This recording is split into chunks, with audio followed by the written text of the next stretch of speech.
BCS উদ্যমের পক্ষ থেকে আপনাদের সবাইকে জানাচ্ছি ফুলেল শুভেচ্ছা অভিনন্দন। সাউন্ডটা ঠিক আছে কিনা দেখেন, সবাই একটু কমেন্টস করেন সাউন্ড ঠিক আছে কিনা। কে কোথা থেকে জয়েন করেছেন একটু বলবেন, কে কোন জেলা থেকে জয়েন করেছেন বলবেন। আজকে খুব গুরুত্বপূর্ণ বিষয়ে কথা বলবো। কথা ছিল যে 41, 42, 43, 44তম বিসিএস পর্যন্ত কথা বলবো। প্রথমেই আমি 41, 42, 43, 44 বিসিএস সম্পর্কে কিছু কথা বলেই বিসিএস পড়াশোনা বিষয়ে চলে যাব। আপনারা জানেন যে 41 বিসিএস ফর্ম পূরণ অনেক আগে সম্পন্ন হয়েছে। এই পরীক্ষাটা নেওয়ার জন্য বিএসসি প্রিপেয়ার, শুধু পরিবেশ স্বাভাবিক হওয়া দরকার। পরিবেশ স্বাভাবিক হলেই 41 বিসিএস পরীক্ষা কিন্তু অনুষ্ঠিত হয়ে যাবে, প্রিলি অনুষ্ঠিত হবে। তার পাশাপাশি থাকছে এমবিবিএস বা বিডিএস এবং বিডিএস দের জন্য, অর্থাৎ হেলথ ক্যাডারের জন্য। তো সেটি হচ্ছে 42 বিসিএস, এবং তারপরেই আরেকটি জেনারেল বিসিএস এসে যাবে 43 বিসিএস। এই তিনটি বিসিএস পরিবেশ স্বাভাবিক হলে শর্ট টাইমের মধ্যে হওয়াটা খুবই যুক্তিযুক্ত বলে আমরা মনে করছি। পিএসসি সেটাই মনে করে, তার কারণ 41 তো অনেক আগে ফর্ম পূরণ সম্পন্ন হয়েছে, সেটাতে খুব দ্রুতই নেবে। আর স্পেশাল এলেই পাশাপাশি জেনারেল আসবে, সে দুটো শর্ট টাইমের মধ্যে হয়ে যাবে। এই জন্য কথাটা কিন্তু বুঝতে হবে। হ্যাঁ, এটা আপনাদের দাবিও তো বটে, তাই না? আপনি যদি মনে করেন যে 3টা বিসিএস এর 3 বছর লাগবে, বিষয়টা কিন্তু তেমন নয়। পরিবেশ স্বাভাবিক হলে আমরা আশা করছি যে 6 মান্থের মধ্যে 3টি বিসিএস কিন্তু কমপ্লিট হয়ে যেতে পারে, প্রিলি অনুষ্ঠিত হতে পারে। কমপ্লিট বলতে প্রিলি অনুষ্ঠিত হতে পারে। তারপরে হচ্ছে 44 বিসিএস তারপরে অনুষ্ঠিত হবে আর কি। তো অবশ্যই এই দুর্যোগে সারা পৃথিবী জুড়েই সব স্থবির হয়ে গেছে। বিশেষ করে এডুকেশন সেক্টরটা একদম স্তব্ধ হয়ে গেছে। নিয়োগ পরীক্ষাটাও নাই বললেই চলে। বিশেষ করে সরকারি জবের কোনো সার্কুলার নেই বললেই চলে, একদমই নেই। তো এই সময়টা, এই যখন কলেজ ইউনিভার্সিটি বন্ধ, এই সময়ে যারা সিরিয়াসলি পড়াশোনা করবে, নিজেদের তৈরি করবে, তারাই কিন্তু সামনের দিকে এগিয়ে যেতে পারবে এবং চাকরির পরীক্ষাগুলোতে তারাই ভালো করবে। আর যারা এই সময়টা অবহেলা করবে, তারা কিন্তু প্রতিযোগিতায় অনেকখানি পিছিয়ে পড়বে। আমাদের দেশে এখনো পর্যন্ত বিসিএস সম্পর্কে আমরা অনেক কথা বলি, লাইভে আসি, কিন্তু একজন প্রতিযোগীকে প্রাথমিক যে কথাগুলো জানানো দরকার, সেই কথাগুলো কিন্তু আমরা এড়িয়ে যাই, আমরা জানাই না। সহজ করে যারা বিসিএস পরীক্ষা দিবে, বিভিন্ন চাকরির পরীক্ষা অংশগ্রহণ করবে, তাদেরকে প্রথমেই পরিষ্কার করা দরকার যে বিসিএসটা কি, কিভাবে পরীক্ষাগুলো অনুষ্ঠিত হয়, এ সম্পর্কে সহজ করে তাদের ধারণা না দিয়ে আমরা অনেক বড় বড় কথা বলি। ফলে দেখা যায় যে ওই প্রতিযোগী বা ওই শিক্ষার্থী আসলে প্রিপেয়ার্ড হতে পারে না। এই কথাগুলো এই জন্য বলছি যে আমরা যখন সরাসরি সেমিনার ক্লাস নেই, তখন দেখি যে পাবলিক ইউনিভার্সিটিতে পড়াশোনা করেও তার বিসিএস প্রিলি সম্পর্কে পরিষ্কার ধারণা থাকে না, রিটেন সম্পর্কে ধারণা থাকে না, ভাইভা সম্পর্কে ধারণা থাকে না। ধারণা না থাকাটাই স্বাভাবিক, কারণ হচ্ছে কলেজ ইউনিভার্সিটির শিক্ষকরা এই চাকরি বিষয়ে, বিশেষত বিসিএস সম্পর্কে তারা সেখানে ক্লাসে পাঠদানের পাশাপাশি এইসব আলোচনা অধিকাংশ ক্ষেত্রেই করেন না, যে কারণে এই সাইটটা তাদের অ্যাবসেন্ট থেকে যায়। এই বিষয়টি জানানো খুব জরুরি। বিশেষ পরীক্ষা সম্পর্কে পরিষ্কার ধারণা, যে বিশেষ পরীক্ষা দুই ধরনের বিশেষ অনুষ্ঠিত হয়, একটা হচ্ছে জেনারেল বিশেষ আর একটা হচ্ছে স্পেশাল বিশেষ। আসলে জেনারেল আর স্পেশাল বিশেষ এর মধ্যে পার্থক্য কি? যখন কোনো বিশেষের ক্ষেত্রে একটা স্পেশালিটি থাকে তখনই কিন্তু সেটা স্পেশাল বিশেষ আমরা বলে থাকি। যেমন 16 বিসিএসটা ছিল অনলি ফর এডুকেশন, এদিক থেকে সেটা স্পেশালিটি ছিল, যে কারণে সেটা স্পেশাল বিসিএস, এবং সেখানে প্রিলি হয়েছে, রিটেন হয়নি, সরাসরি ভাইবা, এই জন্য এটা স্পেশাল বিসিএস।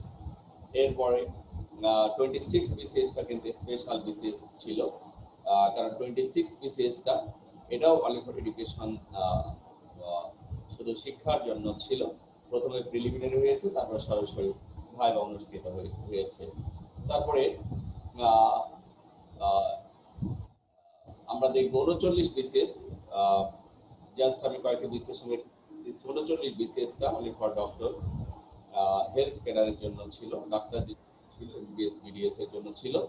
সেখানে প্রিলি হয়েছে, এরপরে সরাসরি ভাইভাতে অংশগ্রহণ করতে হয়েছে। এদিক থেকে এইসব বিসিএস গুলো স্পেশাল বিসিএস ছিল, স্পেশালিটি ছিল বলে।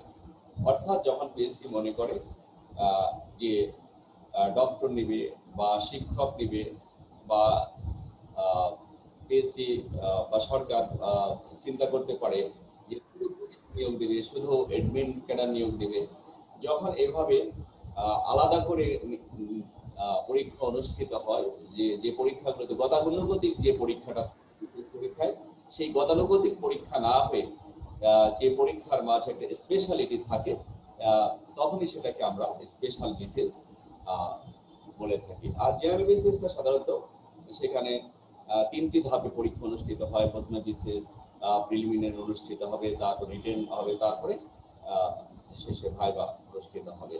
এখানে যেমন জেনারেল ক্যাডার থাকবে বা প্রফেশনাল বা টেকনিক্যাল ক্যাডার থাকবে, আবার ডাক্তার, ইঞ্জিনিয়ার সবই এখানে কিন্তু ইনক্লুড থাকে। এটাই হচ্ছে জেনারেল বিসিএস। তো বিসিএস পরীক্ষার যে প্রথম ধাপ, সেই প্রথম ধাপটা হচ্ছে বিসিএস প্রিলিমিনারি। এই বিসিএস প্রিলিমিনারি এটিকে আমি বলে থাকি একটা রিস্ক এক্সাম। এই জন্য রিস্ক এক্সাম বলি যে একজন প্রতিযোগী তার জন্মের পর থেকে সে যা কিছু শিখেছে তার জন্য 2 ঘন্টা অপেক্ষা করে। কোনো এক ফ্রাইডে সকাল 10টা থেকে বেলা 12টা পর্যন্ত 2 ঘন্টা অপেক্ষা করছে। ওই 2 ঘন্টার পরীক্ষায় যদি আপনি সফল হতে পারেন, তাহলে কিন্তু আপনি রিটেনে চলে যাচ্ছেন, তারপরে হচ্ছে আপনি ভাইভাতে চলে যাচ্ছেন। রিটেনকে আমি রিস্ক এক্সাম বলবো না, এই জন্য প্রিলিকে রিস্ক এক্সাম বললেও রিটেনকে রিস্ক এক্সাম বলছি না, এই জন্য যে রিটেনে কোনো একটা সাবজেক্ট হঠাৎ একটু খারাপ হয়ে গেলেও আরেকটি সাবজেক্টে কিন্তু ব্যবহার করা যায়। কিন্তু প্রিলিতে যদি সিটকে পড়ে কেউ, তাহলে কিন্তু তাকে পরবর্তী বিসিএস এর জন্য আবার অপেক্ষা করতে হয়, যদি তার মধ্যে সেই ধৈর্যটা থাকে। এই জন্য প্রিলি যারা পাস করে, এই প্রিলিটা আর ভেতরে কিন্তু সব রকম পড়াশোনায় থাকে। আমি একটা কথা বলে থাকি যে প্রিলির মধ্যে প্রিলি আছে, প্রিলির মধ্যে রিটেন আছে, এর মধ্যে ভাইবা আছে।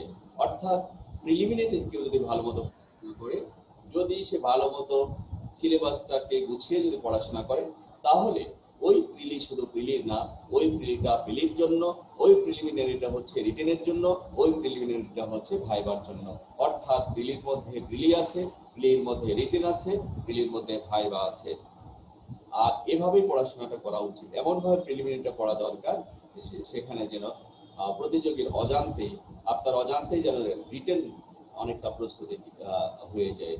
তারপর প্রিলিমিনারি সিলেবাসটা এমনভাবে নির্ধারণ করা হয়েছে যে সেই সিলেবাসটা কিন্তু আবার রিটেনেও আছে, আবার এটা ভাইভাতেও আসতে পারে। যদি আমি আপনাদের প্রথমে যদি ম্যাথের কথা বলি, তাহলে ম্যাথে আমরা দেখব যে ম্যাথস যে সিলেবাসটা আছে, এই সিলেবাসটা যদি সে ডিটেলস এর পাশাপাশি শর্টকাট করে, তাহলে যেমন সে প্রিলিতে ভালো করবে, আবার রিটেনে ভালো করবে। আর মেন্টাল এবিলিটির কথা যদি বলি, রিটেনে প্রিলির পাশাপাশি যে 50 নম্বর, ম্যাথের পাশাপাশি যে মেন্টাল এবিলিটি আছে 50 নম্বর, এই 50 নম্বরের যে সিলেবাসটা, এই সিলেবাস কিন্তু প্রিলি এবং রিটেনে মিল আছে, 95% মিল রয়েছে।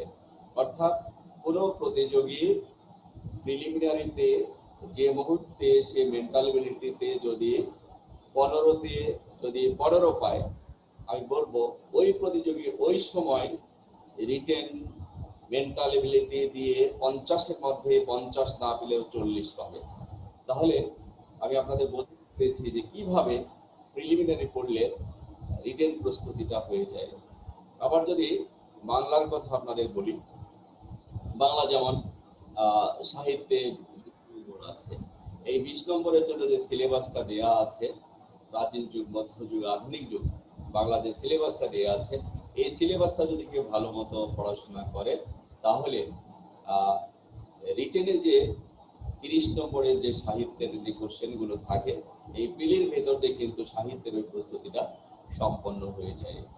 আবার ব্যাকরণের যে 15 নম্বর আছে, এই ব্যাকরণটাও কিন্তু প্রিলিমিনারিতে যদি আমরা ভালো মতো পড়াশোনা করতে পারি, তাহলে রিটেনের প্রস্তুতিও কিন্তু সেখানে হয়ে যায়। এমনি ভাবে ইংলিশের কথা যদি বলি, ইংলিশ ভালো করার জন্য গ্রামার বা rules, language, English language and grammar, একদিকে তাকে ল্যাঙ্গুয়েজ ভালো হতে হয়, একজন বিশেষ পরীক্ষার্থী ইংলিশে ভালো করার জন্য ল্যাঙ্গুয়েজে ভালো হতে হয়, এবং তাকে গ্রামারে ভালো হতে হয়। গ্রামার বলতে আমি রুলস মিন করব, অর্থাৎ যে যত বেশি রুলস রপ্ত করতে পারবে সে তত বেশি কিন্তু ভালো করবে। ঠিক আছে। তারপরে ফ্রি হ্যান্ডে লেখার একটা বিষয় আছে, তার কারণ সেখানে এই প্র্যাকটিসটাও আগে থেকে দরকার। ট্রান্সলেট আছে, ট্রান্সলেট এসে এখানে এই দুটো মিলেই কিন্তু 100 নম্বর থাকে। আর কম্প্রিহেনশন থেকে এর ভেতর থেকে যত রকমের গ্রামার আছে সেখানে কিন্তু কোশ্চেন করা হয়ে থাকে। এক কথায় বিসিএসটা হচ্ছে ল্যাঙ্গুয়েজ এবং গ্রামার বেস কোশ্চেন, প্রিলি এবং রিটেন দুটোই কিন্তু। এই জন্য প্রিলিতে যে যত বেশি রুলস বেশি পড়াশোনা করে, সে কিন্তু রিটেনে যে কিন্তু ভালো করতে পারবে। প্রত্যেকটা সাবজেক্টটাই আপনি সায়েন্স বা বাংলাদেশ অ্যাফেয়ার্স, ইন্টারন্যাশনাল অ্যাফেয়ার্স, প্রত্যেকটা সাবজেক্টেই কিন্তু পড়াশোনাটা রিটেনে কিন্তু কাজে লাগে। যেমন সুশাসন, নৈতিকতা, মূল্যবোধ এবং ভূগোল, এই দুটো বিষয় কিন্তু সরাসরি রিটেনে মেনশন করা নেই, কিন্তু সুশাসন, নৈতিকতা, মূল্যবোধ, এখানে এই সাবজেক্টটার বেস হচ্ছে পলিটিক্যাল সায়েন্স, তারপরে হচ্ছে এই এইগুলোতে কিন্তু সুশাসন, নৈতিকতার ভিত্তিটা গড়ে উঠেছে। সুশাসন, নৈতিকতা, মূল্যবোধ যে সাবজেক্টটি রয়েছে, এটা যদি কারো ভালো মতো পড়াশোনা থাকে, তাহলে কিন্তু রিটেনে কিন্তু সে অনেক ভালো করবে। আবার ভূগোল সরাসরি ওইভাবে, কিন্তু ভূগোলের ভিত্তিটা যার ভালো, সে কিন্তু সাধারণ জ্ঞানে অনেক ভালো করতে পারবে। এক কথা আমি মূলত বোঝাতে চাচ্ছি যে প্রিলিমিনারির যে সিলেবাসটা পিএসসি নির্ধারণ করেছে, ওই সিলেবাসটা যদি ডিটেলস তথা পরিপূর্ণরূপে যদি আমরা আত্মস্থ করতে পারি, আমরা যদি এটাকে ভিত্তি ধরে যদি এটাকে যদি ডিটেলস যদি পড়াশোনা করতে পারি, তাহলে রিটেনের প্রস্তুতি কিন্তু অনেকখানি হয়ে যায়। তন্ন তন্ন করে কিন্তু দেখানো সম্ভব যে কিভাবে প্রিলির ভেতর দিয়ে রিটেন প্রস্তুতিটা হয়ে যেতে পারে। ঠিক আছে। যাই হোক, প্রথম ধাপ এই প্রিলি নিয়ে আমি কথা বলবো। এতক্ষণ আমি বলছিলাম যে কিভাবে প্রিলির মধ্যে রিটেন থাকে বা রিটেন প্রস্তুতি নেওয়া যায়। হ্যাঁ, একজন প্রতিযোগীর টার্গেটও কিন্তু সেটাই থাকা দরকার যে প্রিলিটা আমি এমন ভাবে পড়বো অন্তত রিটেন প্রস্তুতি যেন 60% বা 70% হয়ে যায়। ঠিক আছে। প্রিলিমিনারি বিষয়ে প্রথম এটা জানা দরকার যে 200 নম্বরের পরীক্ষা অনুষ্ঠিত হয়ে থাকে। প্রিলিমিনারি 200 নম্বরের পরীক্ষা অনুষ্ঠিত হয়ে থাকে। এই 200 নম্বরের মধ্যে কিভাবে টার্গেট নিতে হবে, মার্কসের কিভাবে টার্গেট নিয়ে প্রিলি পাস করা যায়, সেই বিষয় নিয়ে কথা বলবো। প্রথমে আমি বাংলা নিয়ে কথা বলতে চাই। বাংলাতে প্রিলিমিনারিতে 35 নম্বর থাকে, অনেক বড় একটি জায়গা দখল করে আছে। বাংলাতে 200 নম্বরের 35 নম্বর মানে হচ্ছে এখানে 16.5% পুরো প্রিলির 16.5% জায়গা কিন্তু দখল করে আছে। 35 নম্বর এখানে না, 17.5% জায়গা দখল করে আছে। 200 নম্বরের মধ্যে 35 নম্বর বাংলা অনেক বড় একটি জায়গা দখল করে আছে। এই 35-এ আমি একটু আগে বলেছি সাহিত্যে থাকে হচ্ছে 20 নম্বর এবং ব্যাকরণে থাকে হচ্ছে 15 নম্বর। হ্যাঁ, তো সাহিত্যে যে 20 নম্বর থাকে, 20 নম্বরের জন্য বিএসসি কিন্তু স্পেসিফিক ওইভাবে উল্লেখ করেনি যে এই টপিকগুলো পড়তে হবে, ওইভাবে কিন্তু উল্লেখ করেনি। বিএসসি বলে দিয়েছে প্রাচীন মধ্যযুগ থেকে 5টি প্রশ্ন থাকবে এবং আধুনিক যুগ থেকে 15টি প্রশ্ন থাকবে।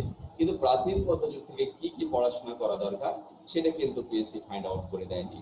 বা আধুনিক যুগ থেকে যে 15টি প্রশ্ন থাকবে, কিন্তু 15টি প্রশ্নের জন্য কি কি পড়তে হবে সেটাও কিন্তু বিএসসি ফাইন্ড আউট করে দেয়নি।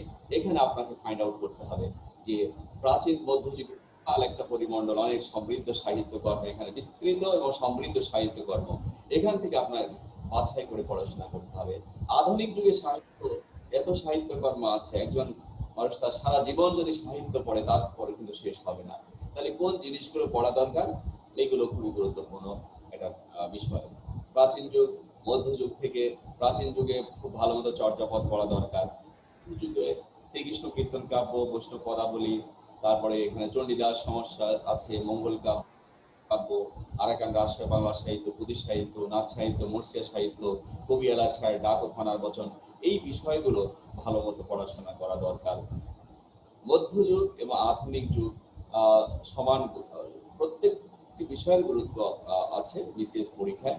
তবে প্রাচীন মধ্যযুগের গুরুত্ব এই জন্য একটু বেশি দেব আমি, যে প্রাচীন মধ্যযুগ ভালো মতো পড়াশোনা করলে 5টি প্রশ্নে কিন্তু কমন পাওয়া যায়। কিন্তু আধুনিক যুগে আপনি যতই পড়াশোনা করেন, এই 15টি প্রশ্ন কিন্তু কমন পাওয়া সম্ভব না।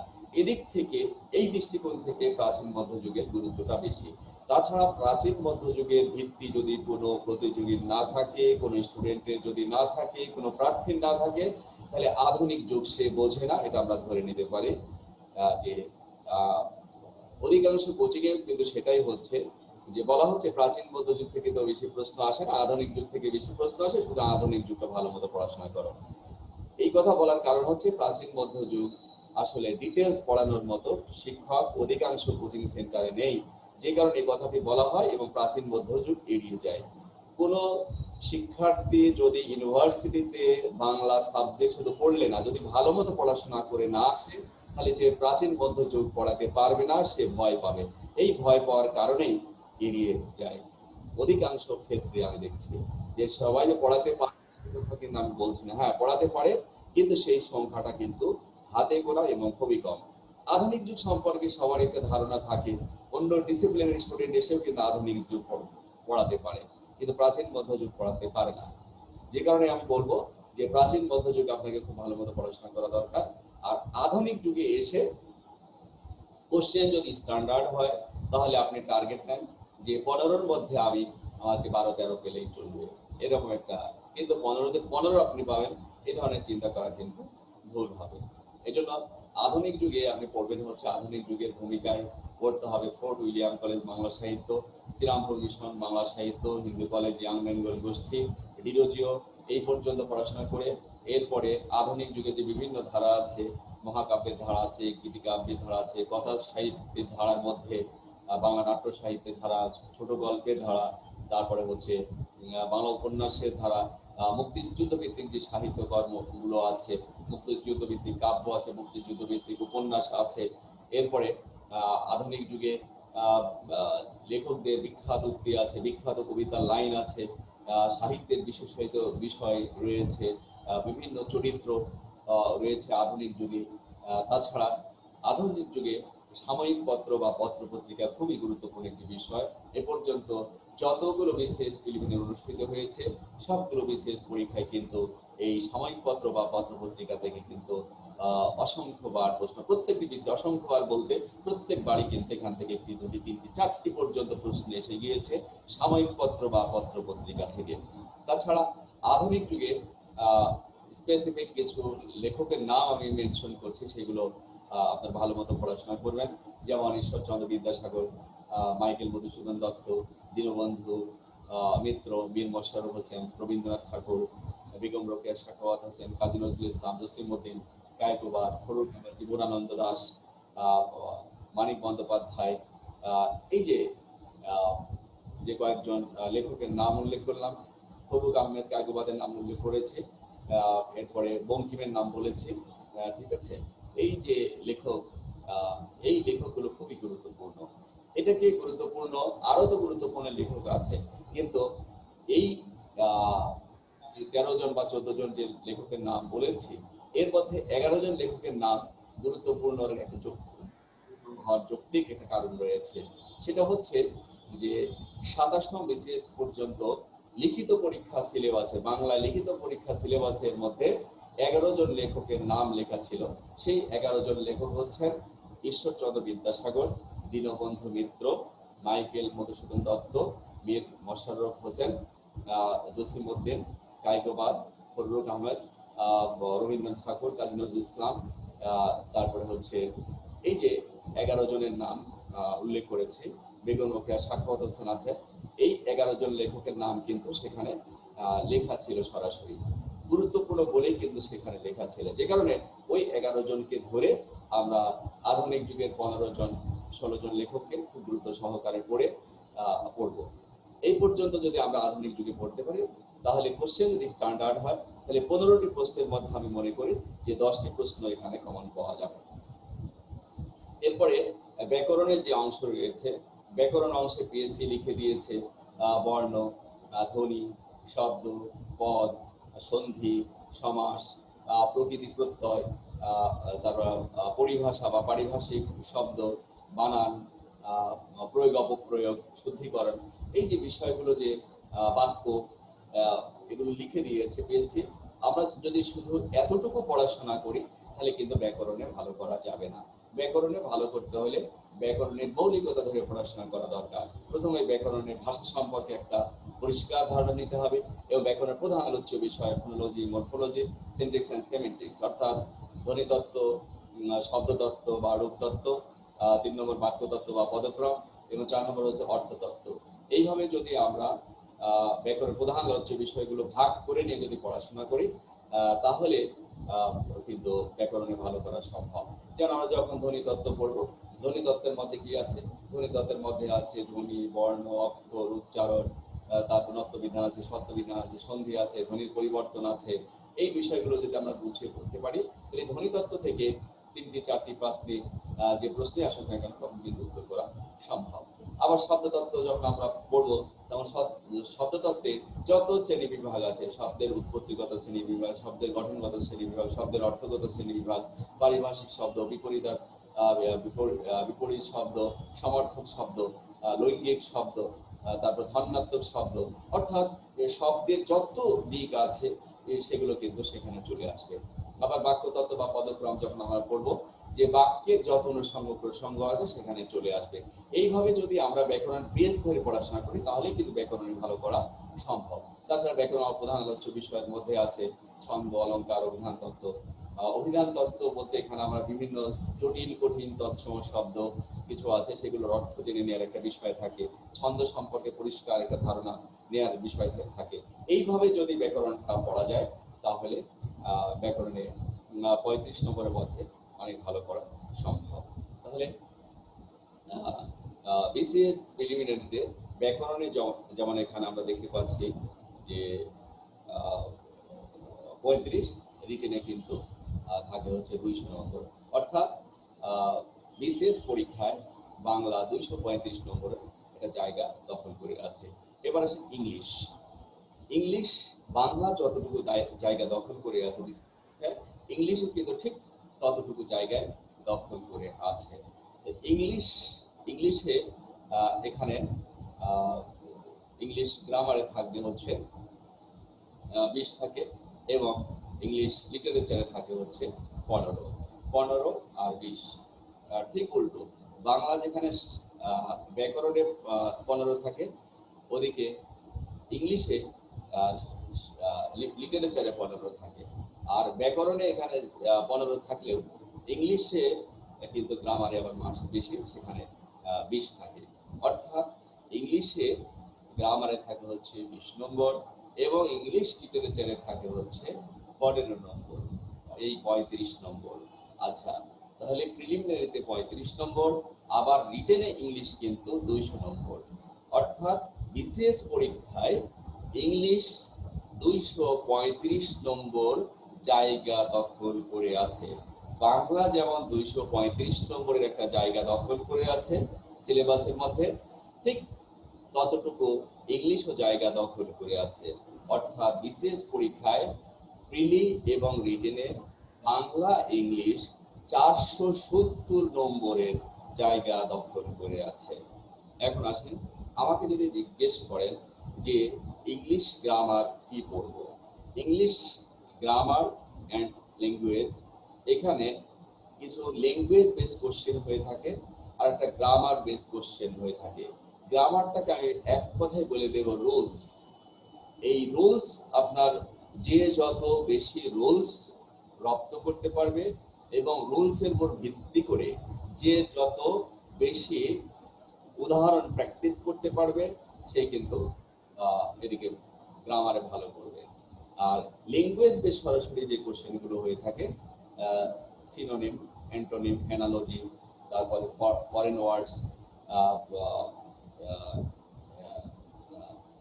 কারেক্ট স্পেলিং, এই বিষয়গুলো থাকে।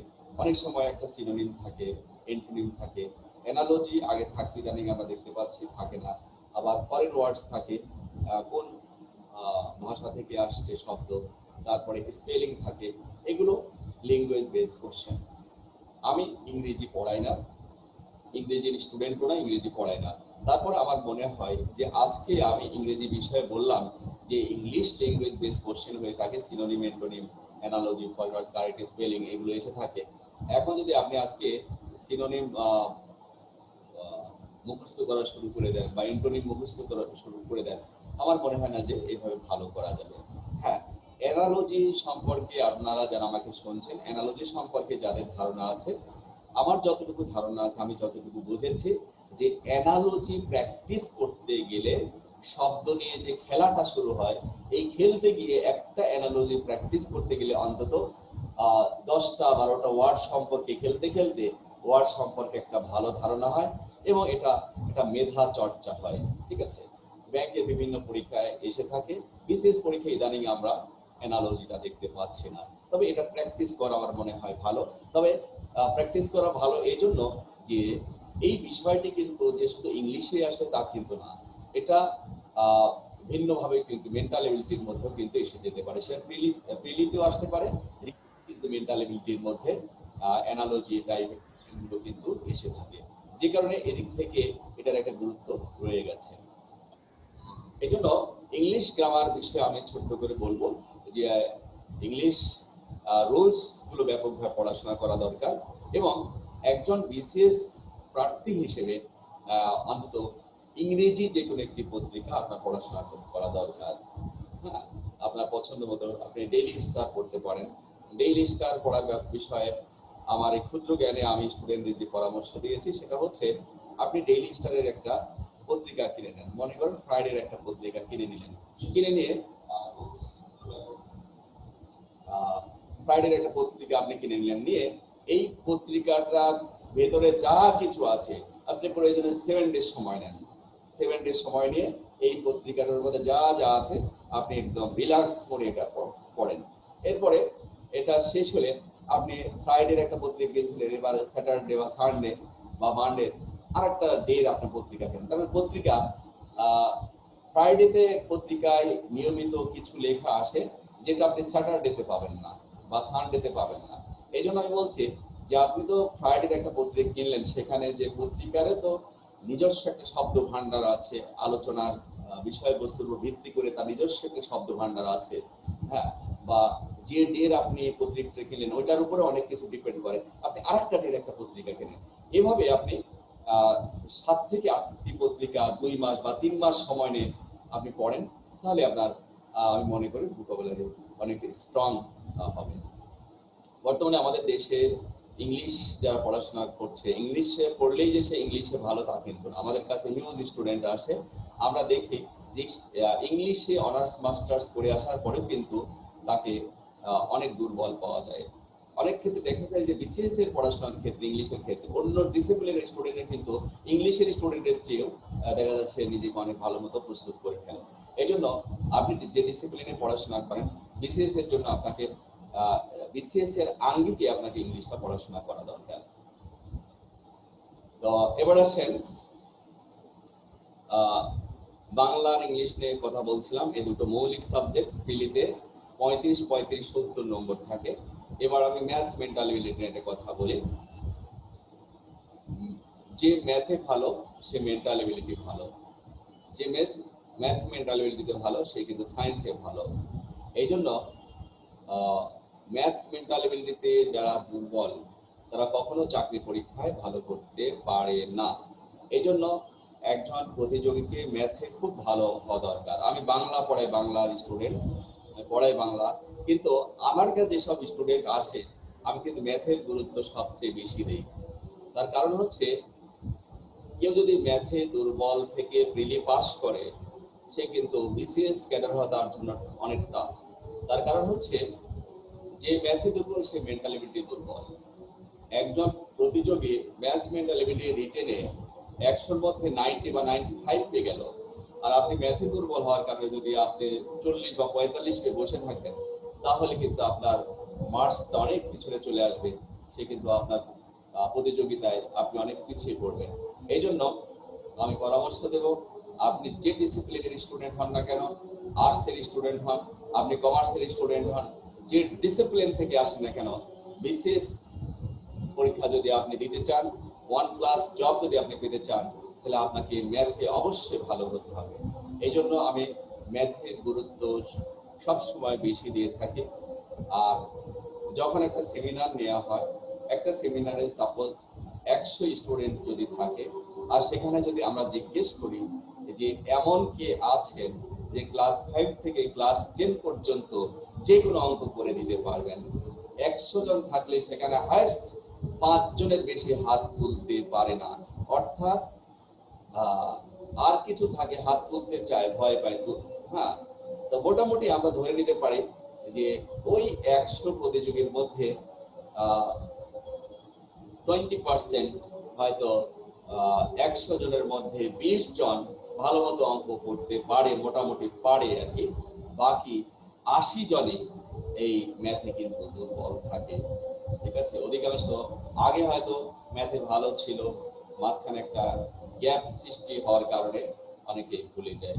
এই জন্য ম্যাথে ভালো করার জন্য আমার জ্ঞানে আমি যে পরামর্শ পর্যন্ত প্রতিযোগীদের দিয়েছে তারা কিন্তু ভালো করেছে। কান পেতে শোনেন, মনোযোগ দিয়ে শোনেন।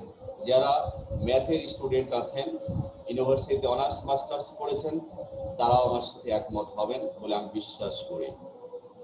কোনো প্রতিযোগী বা প্রার্থী যদি ম্যাথে দুর্বল থাকে, অধিক দুর্বল থাকে, সে যদি শুধু টিচারের কাছে ম্যাথ শিখে যদি ম্যাথ ভালো করতে চায়, আমি লিখে দেবো এর মধ্যে সে কোনোদিন ম্যাথে ভালো করতে পারবে না, পারবে না, পারবে না, তিন না, কোনোদিনও পারবে না। চ্যালেঞ্জ, পারেনি কখনো। তাহলে কিভাবে পারবে? যদি ম্যাথে কেউ দুর্বল থাকে তাকে প্রথমত সিলেবাস ভিত্তিক যে অঙ্কগুলো আছে সে বুঝুক বা না বুঝুক, প্রথম থেকে শেষ পর্যন্ত তাকে সব অঙ্ক করে ফেলতে হবে। যেমন বীজগণিতের যে যোগ বিয়োগ সাধারণ যেগুলো আছে প্রথমেই সেগুলো সে করা শুরু করে দিবে। একটা চ্যাপ্টারে যে 100টা অঙ্ক আছে, 100টার মধ্যে 50টা অঙ্ক পেয়েছে, 50টা পারেনি, দেখে দেখে হলেও করে যাবে। তারপর একটা চ্যাপ্টারে চলে যাবে, উৎপাদকে চলে যাবে, পর্যায়ক্রমে যাবে। একটা চ্যাপ্টারে অঙ্ক আছে 50টা, সেখানে 10টা পেয়েছে, বাকি 40টা সে শুধু করে যাবে, দেখে দেখে করবে।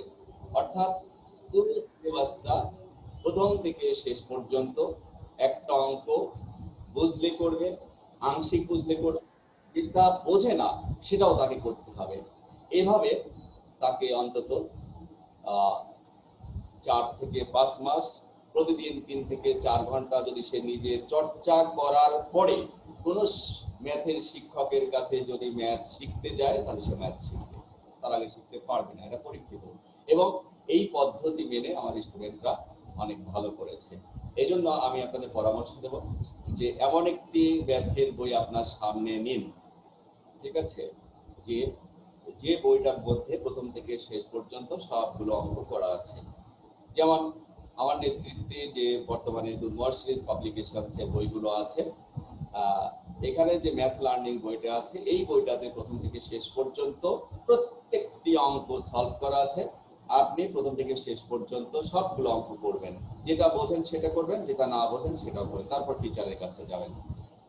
এবং দুর্মরের যে ম্যাথ লার্নিং বইটি যে আপনাকে প্র্যাকটিস করতে হবে তা আমি বলছি না, অন্য যে কোনো একটি আপনার পছন্দ মতো বইয়ের উপরে আপনি প্র্যাকটিস করতে পারবেন। যে বইতে সবগুলো অঙ্ক করা আছে এমন একটি বই আপনার সামনে নিয়ে আপনি প্রথম থেকে শেষ পর্যন্ত আগে একবার সেই বইটা কমপ্লিট করেন। কমপ্লিট করার পরে আপনি একজন শিক্ষকের কাছে যে যান, তখন আপনি সেই অঙ্কগুলো করতে পারবেন, রপ্ত করতে ধরতে পারবেন। ঠিক আছে, তো এই ম্যাথে কত নম্বর থাকে? 15 নম্বর থাকে, সে কথা বলেছি। 15 নম্বরের মধ্যে এখানে 3 3 3 3 9 আর কি, 9 থাকে হচ্ছে বীজগণিতে, আর 3 থাকে হচ্ছে পাটিগণিতে, 3 থাকে জ্যামিতি থেকে। 3 3 9 এই 15 নম্বর ভালো মতো প্রস্তুতি নেওয়া মানে হচ্ছে আপনার রিটেনের 50 নম্বরের প্রস্তুতি হয়ে যাবে। আর এই 15 নম্বরের ম্যাথের প্রস্তুতি নেওয়া মানে মেন্টাল এবিলিটির অনেকটা আপনার প্রস্তুতি হয়ে যাচ্ছে। ঠিক আছে, তাহলে আমি একটা ক্যালকুলেশন আপনাদের দিতে চাচ্ছি, সেটা হচ্ছে বিসিএস প্রিলিমিনারির 200 নম্বরের যে বিসিএস প্রিলি অনুষ্ঠিত হয়, এই 200 নম্বরের প্রিলির 50% অর্থাৎ 100 নম্বর জায়গা দখল করে আছে Bangla, English, maths, mental ability. Bangla 35, English 35, maths 15, mental ability 15। Bangla, English, maths, mental ability প্রিলিতে 50% জায়গা দখল করে আছে, অর্থাৎ এই ম্যাথস, মেন্টাল এবিলিটি প্রিলিতে 100 নম্বর জায়গা দখল করে আছে, আর রিটেনে 500 নম্বর জায়গা দখল করে আছে। এক কথা বলতে পারি, Bangla, English, maths, mental ability প্রিলিতে 100, রিটেনে 500, মোট 600। এখন আসেন, অধিকাংশ প্রতিযোগী এই 100 নম্বর বাদ দিয়ে চাকরি মানে বিসিএস মানে সাধারণ জ্ঞান পড়ে। বাংলা পড়া বাদ, ইংলিশ পড়া বাদ, ম্যাথস কঠিন, মেন্টাল এবিলিটি কঠিন, এগুলো বাদ বিসিএস এর জন্য, চাকরির জন্য কি করো? সাধারণ জ্ঞান পড়ো। মাসিক পত্রিকা বের হয়, কারেন্ট অ্যাফেয়ার্স, কারেন্ট নিউজ বের হয়, এনে পড়ো। নীলক্ষেতে চটি পাওয়া যায়, এনে পড়ো, তাহলে এই ধরনের চিন্তা চেতনা নিয়ে যারা পড়াশোনা করে তারা কিন্তু ভালো করতে পারে না।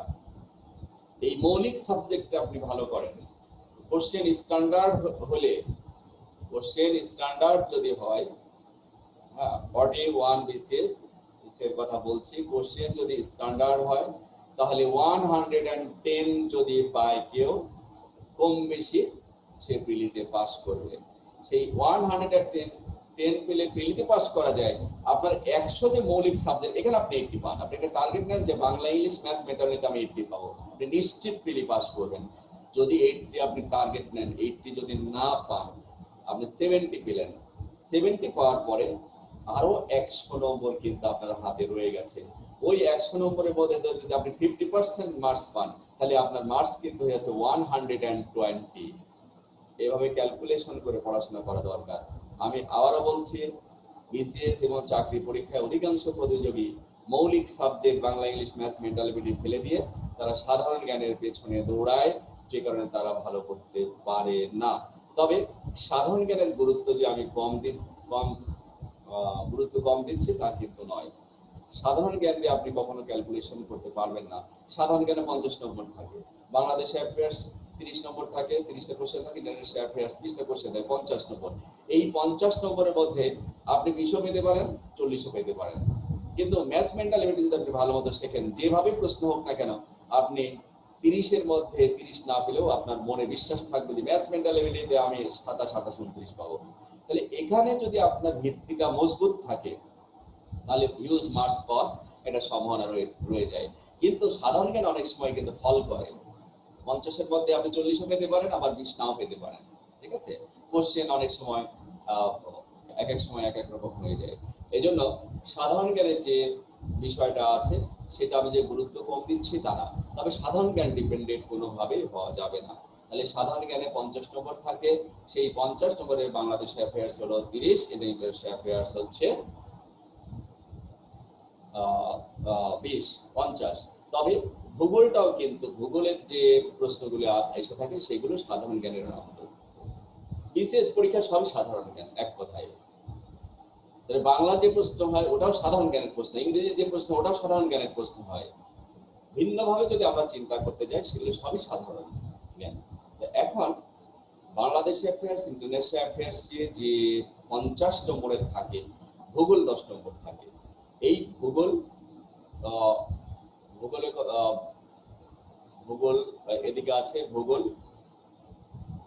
50, 50, 60, 70, 80। এখানে 30 নম্বর। ইন্টারন্যাশনাল অ্যাফেয়ার্স হচ্ছে ইন্টারন্যাশনাল অ্যাফেয়ার্স হলো 20 নম্বর, 50 নম্বর হলো। এরপরে সায়েন্স টেকনোলজি এখানে হচ্ছে 15 নম্বর, তাহলে 65 নম্বর হলো, 65 নম্বর হলো। এরপরে ভূগোল আর সুশাসন, নৈতিকতা, মূল্যবোধ এসব মিলে 100 নম্বর। যাই হোক, বাংলাদেশ অ্যাফেয়ার্স, ইন্টারন্যাশনাল অ্যাফেয়ার্স নিয়ে কথা বলছিলাম। ভূগোলের জ্ঞান যদি কারো ভালো থাকে তাহলে বাংলাদেশ অ্যাফেয়ার্স, ইন্টারন্যাশনাল অ্যাফেয়ার্সে কিন্তু ভালো করা সম্ভব। আবার সুশাসন, নৈতিকতা, মূল্যবোধের যে বিষয়টা আছে এখানেও কিন্তু, এটাও কিন্তু সাধারণ জ্ঞানের একটা প্রভাব পড়ে। তারা সুশাসন, নৈতিকতা, মূল্যবোধের যে প্রশ্নগুলো এসে থাকে এই প্রশ্নগুলো মূলত ল, তারপরে হচ্ছে পলিটিক্যাল সায়েন্স, সোশ্যাল সায়েন্স বা সোশিওলজি বা রিলিজিয়ান, এইগুলোর উপর ভিত্তি করে কিন্তু সুশাসন, নৈতিকতা, মূল্যবোধের ভিত্তিটা গড়ে উঠেছে। এর ধারণা থাকলেও কিন্তু সাধারণ জ্ঞান রিটেনে অনেকটা ভালো করা যায়। ঠিক আছে, তো কতক্ষণ গিয়েছে সময়টা? হ্যাঁ, সিলেবাস নিয়ে কথা বলতে গেলে অনেক সময় লাগবে। আমি আজকে বিসিএস প্রিলির যে বিষয়টা, মূল যে কথাটা বলতে চেয়েছি সেটা হচ্ছে আপনাদের মৌলিক যে সাবজেক্ট বাংলা, ইংলিশ, ম্যাথস, মেটালিটি 100 নম্বর, এই জায়গাটাতে খুব ভালো করতে হবে এবং সাধারণ জ্ঞানও ভালো করতে হবে। কিন্তু সাধারণ জ্ঞান দিয়ে আপনি ক্যালকুলেশন করতে পারবেন না, এটার উপর ডিপেন্ডেন্ট হওয়া যাবে না। এরপরে তার পাশাপাশি রয়ে গেছে ভূগোল, সায়েন্স এবং সুশাসন, নৈতিকতা, মূল্যবোধ। এই বিষয়গুলো যদি আমরা সবগুলো বিষয় যদি গুছিয়ে পড়তে পারি তাহলে পিলিতে অনেক ভালো করা সম্ভব। আর পিলি যদি আমরা ভালো করে করতে পারি তাহলে রিটেনে আমরা ভালো করব। এবং প্রিলি রিটেনের মধ্যে যে বিষয়গুলো পড়া হয় সেগুলো কিন্তু ভাইভাতে জিজ্ঞেস করে। ঠিক আছে, তো আজকে সিলেবাস নিয়ে যে কথাগুলো বলছিলাম আশা করি আপনাদের বোঝাতে পেরেছি। খুব বেশি সময় আজকে নেব না। আপনারা যে যেখান থেকে শুনছেন, আমি আপনাদের যে বিষয়টি জানাতে চাচ্ছি সেটা হচ্ছে যে বিসিএস কনফিডেন্সের যে এক ঝাঁক তুখোড় শিক্ষক নিয়ে আমরা বিসিএস উদ্যম যে অনলাইন প্রোগ্রামটা শুরু করেছি, এটাতে ইতিমধ্যে আমরা ব্যাপকভাবে সাড়া পেয়েছি।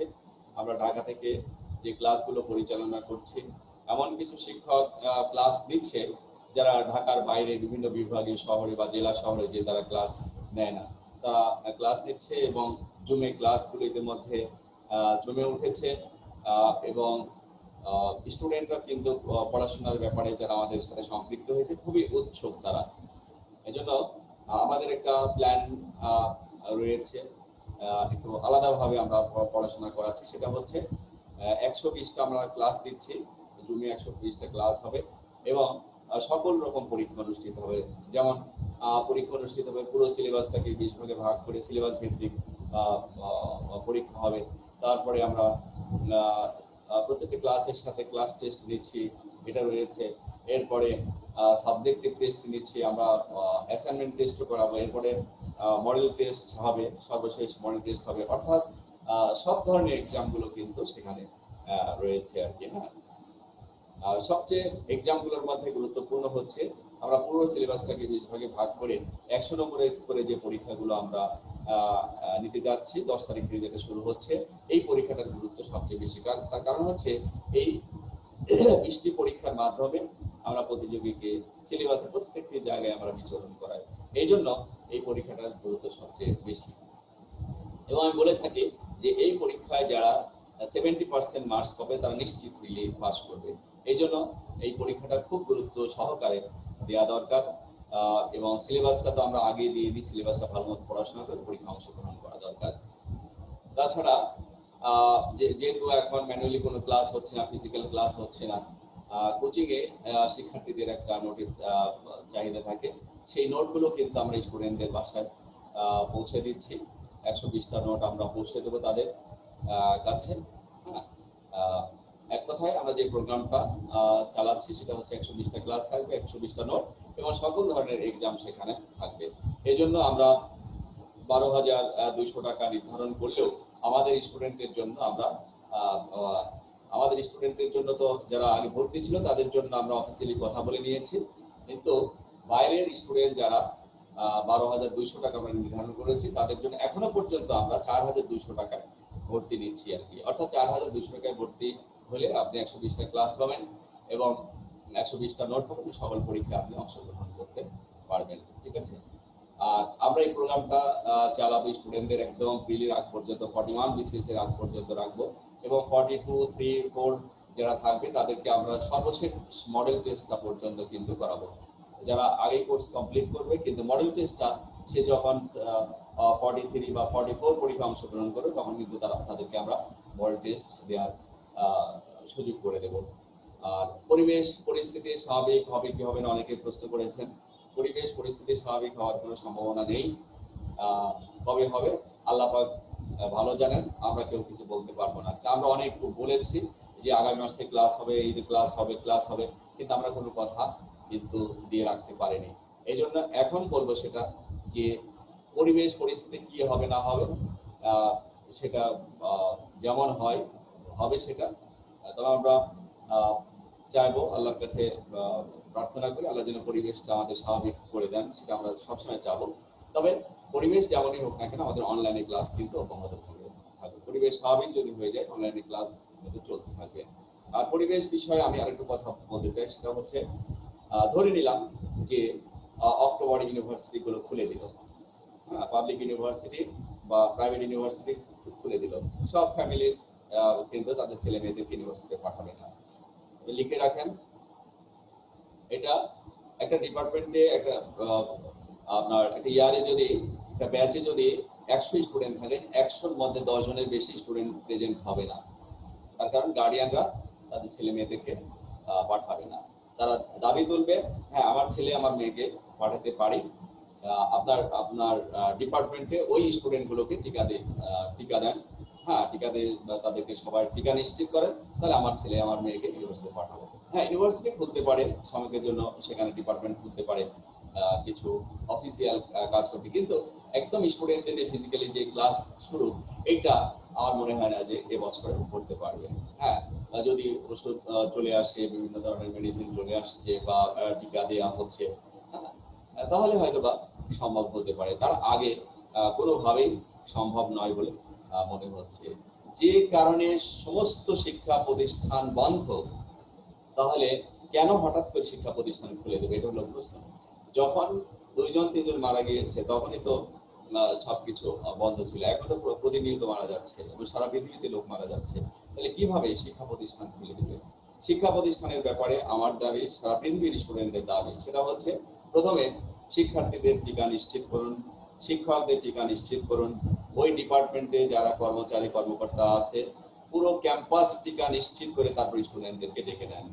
আত্মঘাতী কোনো সিদ্ধান্ত না নেওয়া ঠিক হবে না। ঠিক আছে, এটা শুধু আমার দাবি না, আমাদের দাবি, আমাদের সকল শিক্ষার্থীদের, সারা পৃথিবীর শিক্ষার্থীদের এই দাবি আর কি। যাই হোক, আমি কথা আজকে এই সেমিনারের কথা আর আগাতে চাচ্ছি না। মূল যে কথা বলতে চাচ্ছি সেটি হচ্ছে এই আগেই যারা বিসিএস এর জন্য প্রস্তুতি নিয়ে এগিয়ে থাকবে তারা কিন্তু সামনের পরীক্ষাগুলোতে ভালো করবে, আর যারা এই সময়টা গুরুত্ব দিবে না, হ্যাঁ অবহেলা করবে সময়টা, তারা কিন্তু চাকরি পরীক্ষায় পরবর্তীতে ভালো করতে পারবে না। ঠিক আছে, এমনিতে তো একটা গ্যাপ সৃষ্টি হচ্ছে, মেধা চর্চা হচ্ছে না। হ্যাঁ, তারপরে যদি এই ধরনের পড়াশোনাগুলো যদি আমরা না করি, চাকরির জন্য একটু পড়াশোনা যদি না করি, তাহলে কিন্তু অনেকখানি আমরা পিছিয়ে যাব। এই জন্য সুপ্রিয় শিক্ষার্থীবৃন্দ, আপনারা যে যেখান থেকে শুনছেন, আমরা আজকে আপনাদের জন্য একটা অফার দিয়েছি, সেটা হচ্ছে একটু আগে আমি যেটা বলেছি যে আমরা একটা লিংক দেবো, লিংক এর মাধ্যমে একটা গুগল ফর্ম পাবেন, সেখানে আপনারা 4200 টাকায় ভর্তি হয়ে গুগলে আপনারা জুমে ক্লাস করবেন, গুগলে পরীক্ষাগুলো দিবেন এবং আপনাদের নোটগুলো আমরা ইনশাআল্লাহ পৌঁছে দেবো। ঠিক আছে? তো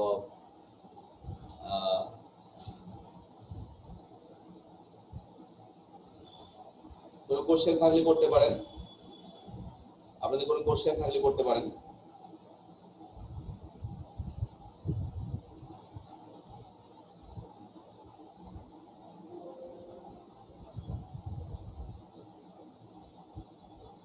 এনি কোশ্চেন? বিশেষ বিষয় কোনো কোশ্চেন থাকলে করতে পারেন, আপনারা যে কোনো কোশ্চেন করতে পারেন।